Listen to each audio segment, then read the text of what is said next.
Salam sejahtera saudara yang kekasih di dalam nama Tuhan Yesus Kristus. Kembali kita memikirkan kebenaran firman Tuhan, dan kali ini kita akan membuka Alkitab kita yang terambil dari Yosua pasal 24. Yosua 24, 14 sampai 18. Yosua 24, 14 sampai 18 kita akan memikirkan tentang pemimpin yang tegas.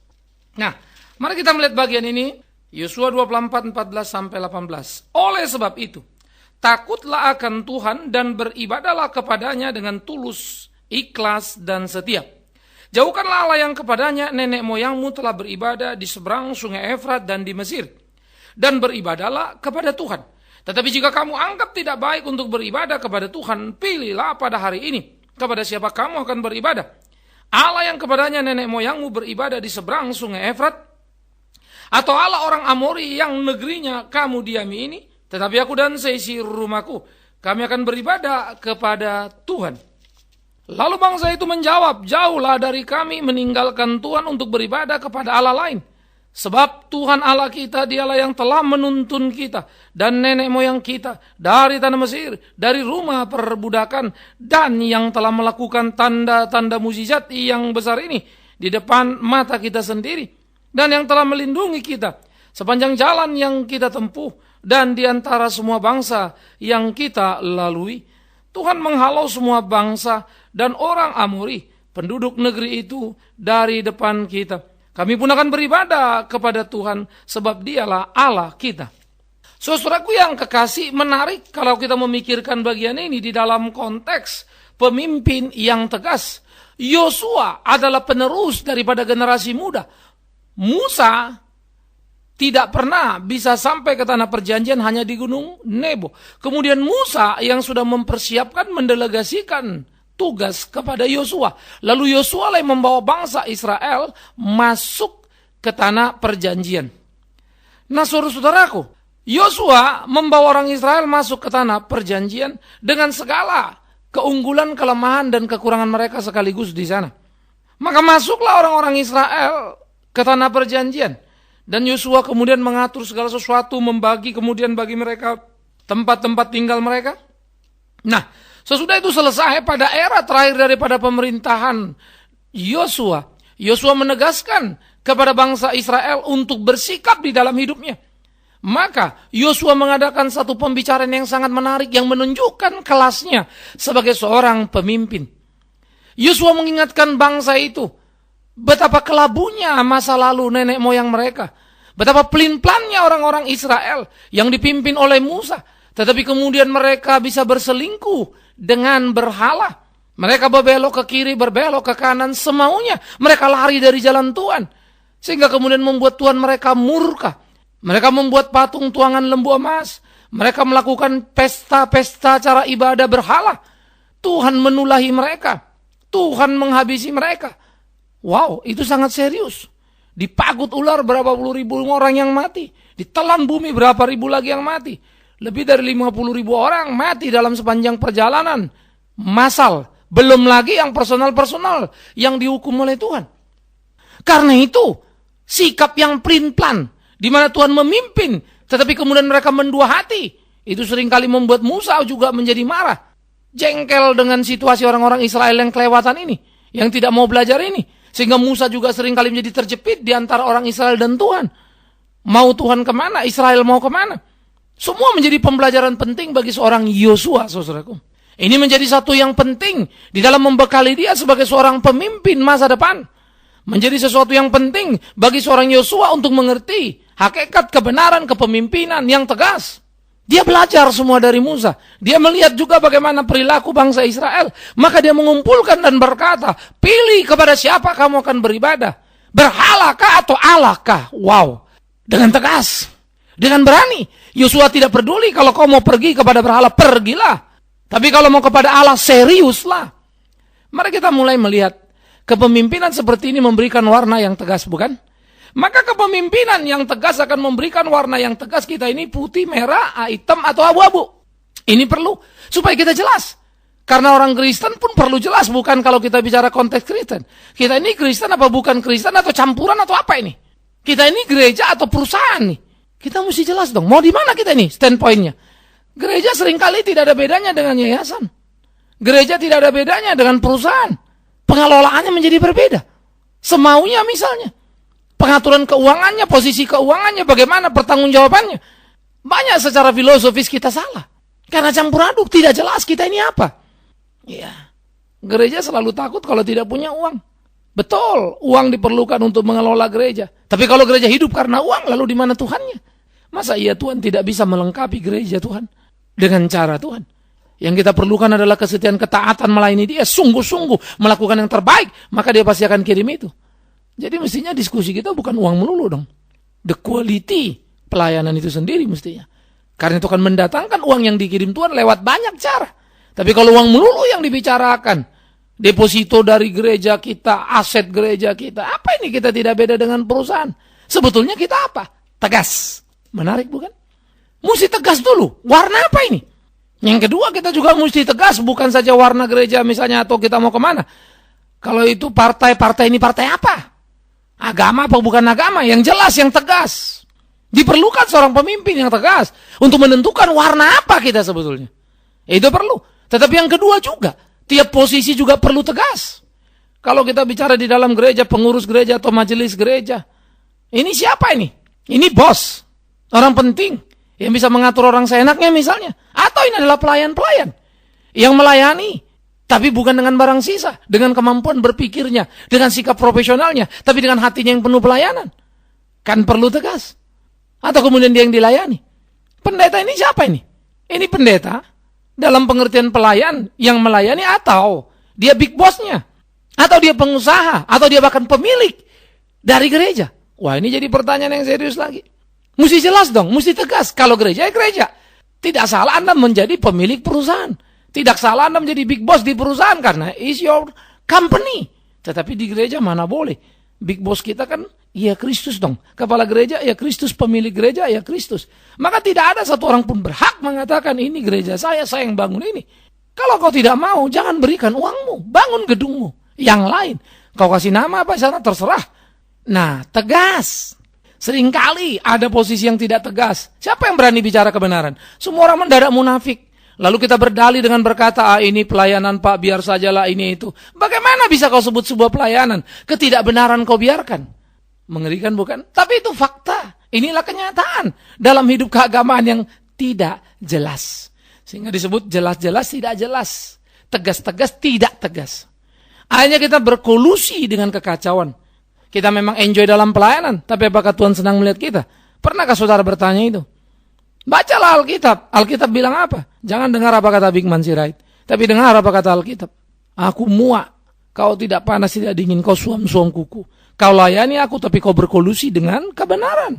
Kau bilang aku Tuhanmu, tapi kau yang jadi big boss di situ. Kau bilang aku pemilik gereja, padahal itu punyamu. Wow, maafkan saudaraku, kau dimuntahkan. Biarlah orang Kristen belajar menjadi orang Kristen tapi tidak menjadi orang munafik. Supaya di mana kau ada tegas. Saya lebih salut kalau orang kemudian dengan tegas-tegas. Saya penjahat, kagum. Dulu saya anak nakal. Ya, jadi bergaul. Semua bangga menjadi preman. Sebagai anak nakal, hajar katanya. Sikat itu, jelek ini, jelek itu. Memang sih ada pada posisi yang buruk. Tapi kok sikapnya tegas, jelas. Seringkali kita ada dalam posisi yang baik, gereja kan, tapi tidak jelas, tidak tegas, penuh dengan kemunafikan. Apa bedanya kita dengan orang yang di luar sana?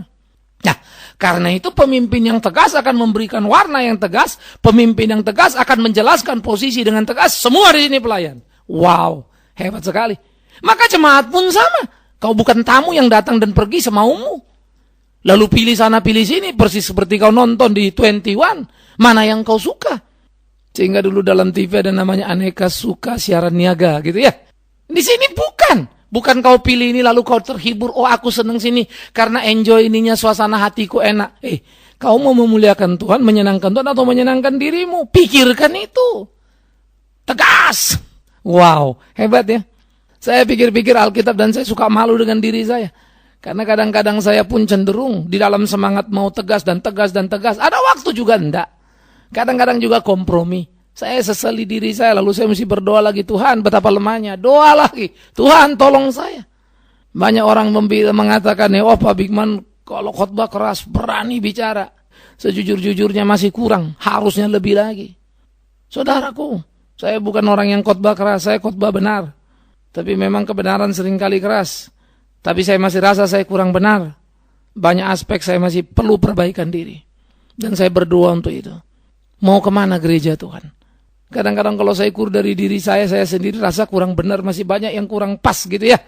Tapi orang lain anggap saya sudah bagus, sudah hebat, sudah ini. Waduh, saya juga jadi bingung. Standar apa yang kita pakai ya? Ukuran apa? Kalau ukuran Alkitab, waduh berapa jauhnya kita. Karena saya sendiri jujur, rasa masih banyak yang mesti dibenahi. Nah jadi di dalam bagian-bagian seperti ini, ketegasan warna itu perlu. Di sinilah diperlukan pemimpin yang tegas. Di sinilah diperlukan sikap yang tegas. Warna gereja kita apa? Ini. Mau kemana? Ke sini. Sehingga kita mempunyai satu warna yang tegas, warna yang jelas tadi. Lalu kita mempunyai posisi-posisi yang jelas, posisi yang tegas tadi. Nobody big boss di sini. Semua ini servant, semua ini pelayan. Tetapi tidak ada pelayan yang murahan di sini. Tidak ada pelayan yang karena tidak mampu baru masuk kemari. Semua melayani dengan baik. Semua melayani dengan profesional. Dengan otak yang Tuhan kasih. Maksimal. Dengan harta yang Tuhan kasih. Tapi tidak lebih, tidak kurang. Semua kita sama. Di dalam gereja saya tekankan filosofi. Semua melayani. Semua. Termasuk di situ pengurus, termasuk di situ pendeta. Sehingga semua harus ambil bagian di dalam kesadarannya. Nobody big boss. All about servant saja sudah. All of us. Semua kita. Ini perlu. Ya. Kadang-kadang saya sebagai pendeta karena dilayani ini, dilayani itu, wah happy juga, senang juga ya. Kadang-kadang rasa, wow gitu. Baru ingat lagi, apa aku ini? Ya. Baru rasa mesti perbaiki lagi, cepat-cepat lagi. Saudara-saudara. Tetapi berapa orang sekarang kita tidak jelas. Antara pendeta dan pemimpin perusahaan. Ya, kita tidak tahu lagi siapa saja yang butuh bodyguard.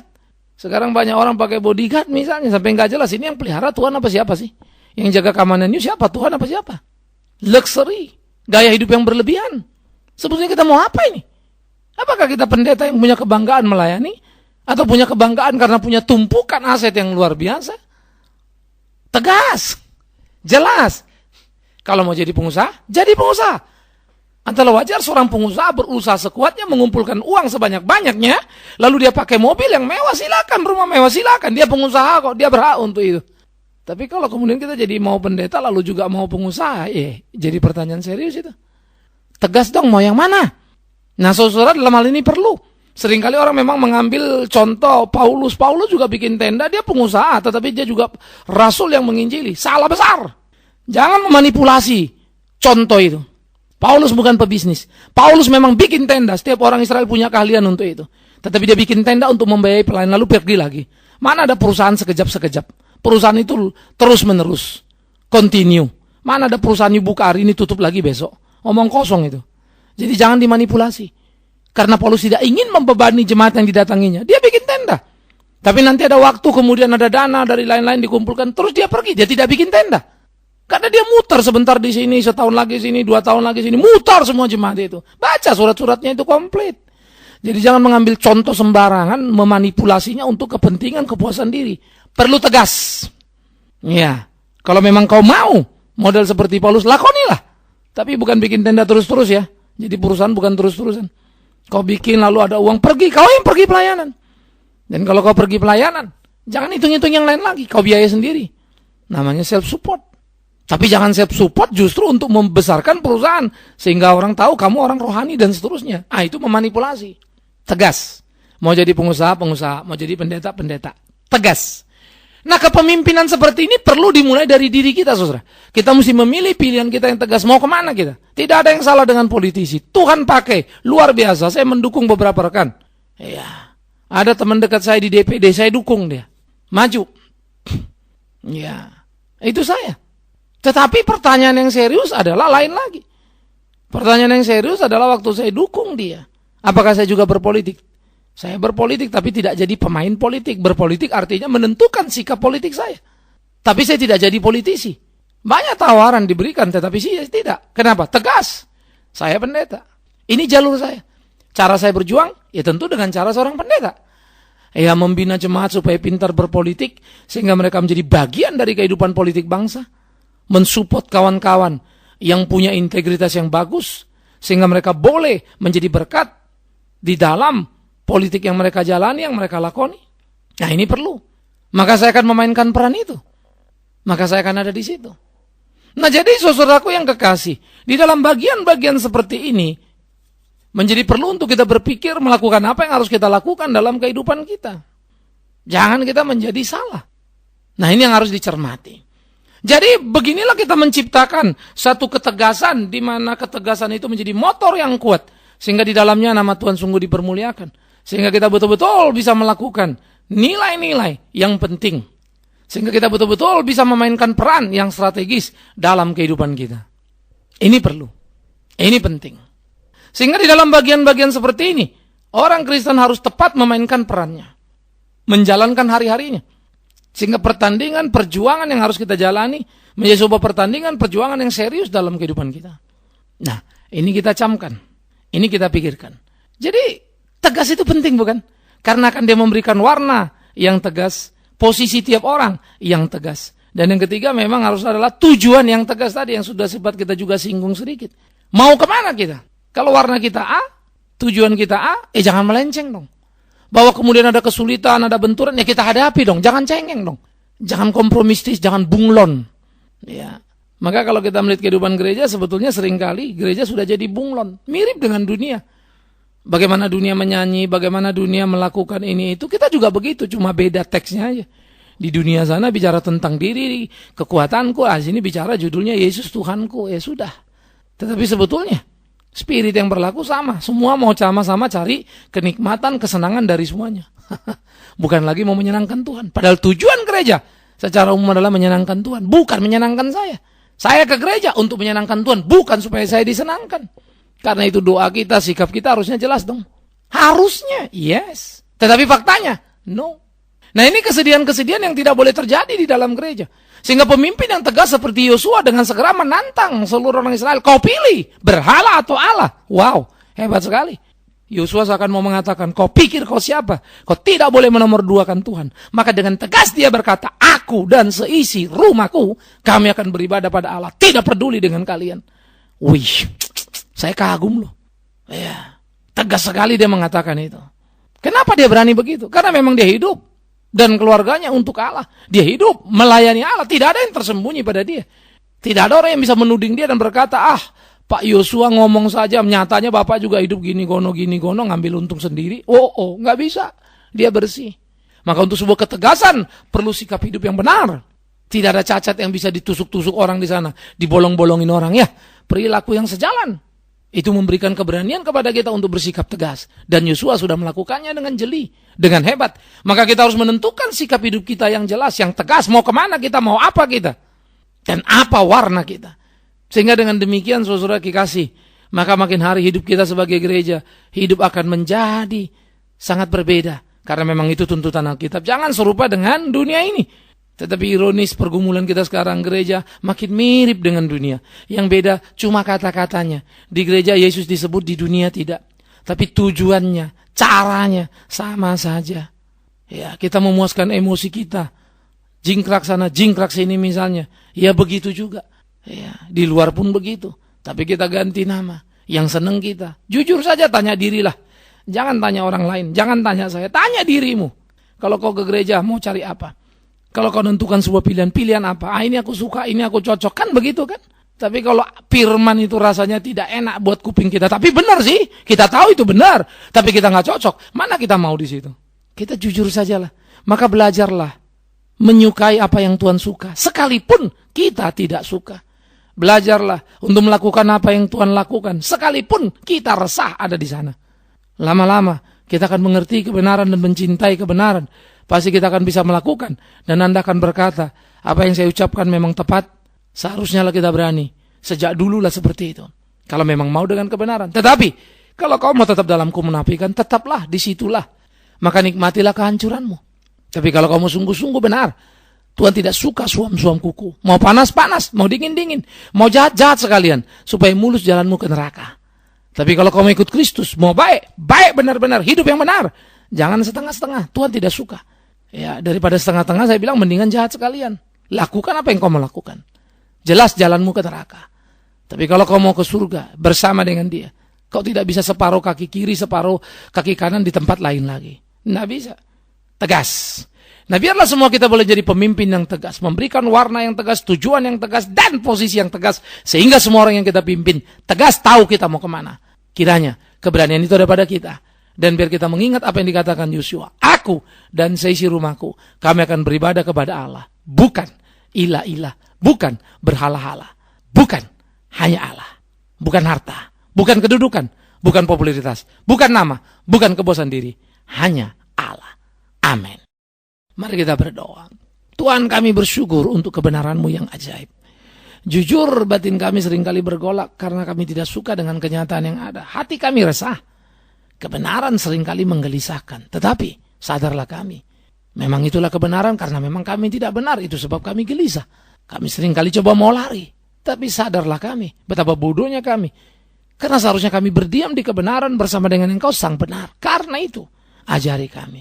Hidup takut akan Engkau, melakukan kehendak-Mu ya Tuhan kami. Kami serahkan segenap hidup dalam tangan-Mu.